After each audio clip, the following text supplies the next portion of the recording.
à l'horizon 2030. Les grandes lignes sont dévoilées dans le schéma de cohérence territoriale. Chez Continental, nouvelle tentative de conciliation entre syndicats et direction. La sortie de crise est complexe. Le crédit d'impôt pour les propriétaires vivant en zone Céveso seuil haut doit être revu à la baisse. Pour Europe Écologie Les Verts, l'État n'a pas tiré les leçons d'AZF. On en sait désormais un peu plus sur les grandes lignes du schéma de cohérence territoriale de Toulouse et son agglomération. Le SCOT définit les règles d'urbanisme et évalue les besoins du territoire à l'horizon 2030. D'ici là, 300 000 nouveaux habitants seront à accueillir et pas question de s'étaler. On ne peut pas laisser le développement au fil de l'eau. On ne peut pas construire de l'habitat comme ça à 50, 60, 70 km de la ville de Toulouse. Ça veut dire densifier dans le centre, dans la ville-centre et dans les premières couronnes. C'est d'avoir des développements mesurés sur le reste. Ce qui se traduit par deux chiffres, limiter l'étalement urbain à 30% pour préserver les terres agricoles. En centre-ville, augmenter la densité de logements de 40 à 70 habitations par hectare. Alors faut-il anticiper une poussée de gratte-ciel à côté du Capitole? Une des régions les plus denses de Toulouse, c'est le quartier des Chalets. Le quartier des Chalets, c'est pas du tout Manhattan. Donc on peut faire de l'urbanisation dense tout en respectant les formes urbaines qui sont usuelles à Toulouse. Si vous résidez dans l'une des 117 communes concernées par le SCOT, vous pourrez le consulter et donner votre avis en mairie dès demain et jusqu'au 4 février. Toutes les infos complémentaires au www.scot-toulouse.org. Le schéma sera définitivement applicable à l'automne 2011.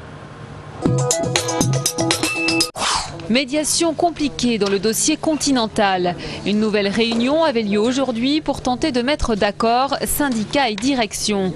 Dans le nouveau protocole, pas de licenciement d'ici 2015 et surtout maintien du pouvoir d'achat en 2011. Pas suffisant pour les syndicats. La pseudo-garantie du pouvoir d'achat, en fait, elle est financée par des enveloppes qui sont déjà prévues pour les salariés. Aujourd'hui, il y a des clients. Il y a une entreprise qui tourne, il y a des compétences, il y a tout ce qu'il faut pour continuer à travailler. Aucune raison de remettre en cause l'emploi. Pour le médiateur, c'est la négociation de la dernière chance. Les salariés auront 48 heures de réflexion puisque le nouveau protocole leur sera communiqué par la direction et chacun prendra ses responsabilités vendredi 17 décembre à 11h. Le Père Noël ne passera pas après. D'ores et déjà, la CGT annonce qu'elle utilisera son droit d'opposition vendredi. Mais auparavant, les 2500 salariés seront consultés jeudi. Le directeur commercial d'Airbus, John Lee, a été mis en examen par la justice française. Il est soupçonné d'avoir bénéficié d'informations privilégiées avant de vendre au plus haut ses actions. C'était en 2006, juste avant que le cours ne plonge, suite à l'annonce des retards de l'A380 et de l'A350. Réponse de l'intéressé.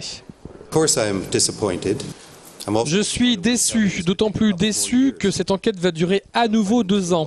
Nous avons été innocentés par l'AMF, l'autorité des marchés financiers, qui est experte en la matière. Et je suis presque sûr que la justice française, à son tour, nous blanchira.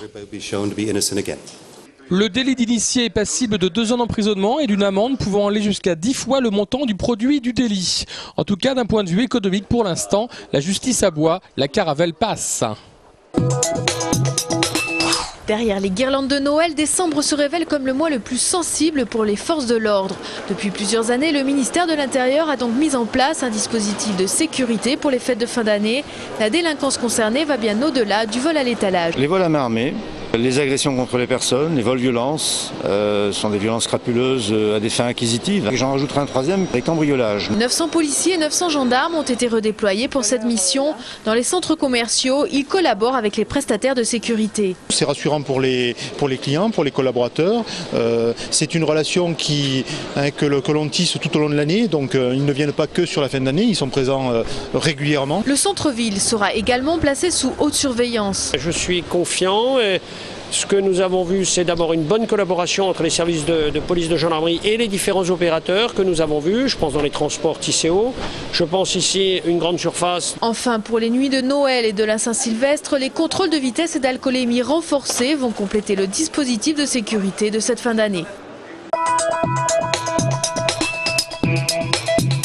Une caravane, symbole de l'habitat alternatif, était en tête de cortège de la manifestation cet après-midi contre un des articles du projet de loi LOPSI 2 de sécurité intérieure.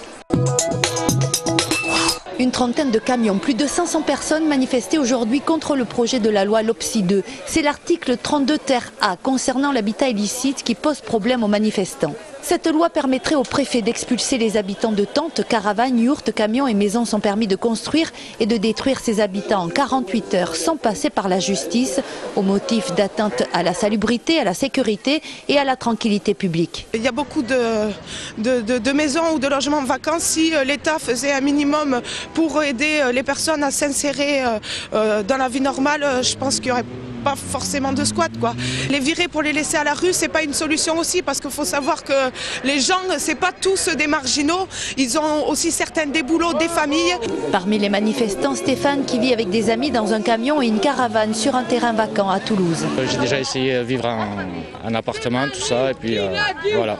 Ça ne vous convient pas? Non, non. Pourquoi? Non. Parce qu'on n'arrive pas à s'en sortir avec le SMIC. Une nouvelle manifestation nationale contre ce projet de loi est prévue samedi. C'est l'indignation chez le groupe des élus Europe Écologie Les Verts. Les propriétaires vivant dans des zones haut risque à la suite de l'explosion d'AZF s'étaient vus accorder un crédit d'impôt de 40% dans le Grenelle de l'environnement 2 pour financer des travaux de sécurisation de leur habitation. Aujourd'hui, il baisse à 25%. Nous, ce que nous demandons, c'est que l'État, les sénateurs, les députés refusent ce reniement du Grenelle de l'environnement, se rappellent de l'explosion d'AZF et retire cet amendement pour une prise en charge effective des riverains exposés aux risques industriels. Le crédit d'impôt avait été conçu pour accélérer l'approbation des plans de prévention des risques technologiques. Là encore, le groupe des élus Europe Écologie Les Verts souligne le retard. Le préfet a plusieurs années de retard sur ce sujet-là, puisque depuis le 31 juillet 2008, 7 sites exposés aux risques industriels devaient être approuvés par l'État, la préfecture. Aujourd'hui, un seul l'a été. Sur l'ensemble du territoire, je crois qu'on est à hauteur de 10 ou de 15% simplement des sites qui devaient faire l'objet d'un PPRT qui ont été effectivement approuvés. Le groupe va déposer vendredi au conseil municipal de Toulouse un vœu pour que l'ensemble des élus municipaux demandent le retrait de cet amendement. À 10 jours de Noël, les achats vont bon train, notamment sur le net. Alors quelques conseils pour éviter les déconvenues sur la toile. D'abord, identifier le site en consultant les mentions légales et en vérifiant que le siège social est en France. À la réception du colis, l'ouvrir devant le livreur. Éviter les achats à des particuliers. Vous ne pouvez absolument pas retourner le produit. C'est-à-dire qu'en fait, sauf si ce produit présente un défaut, un vice caché par exemple, et encore ça sera difficile.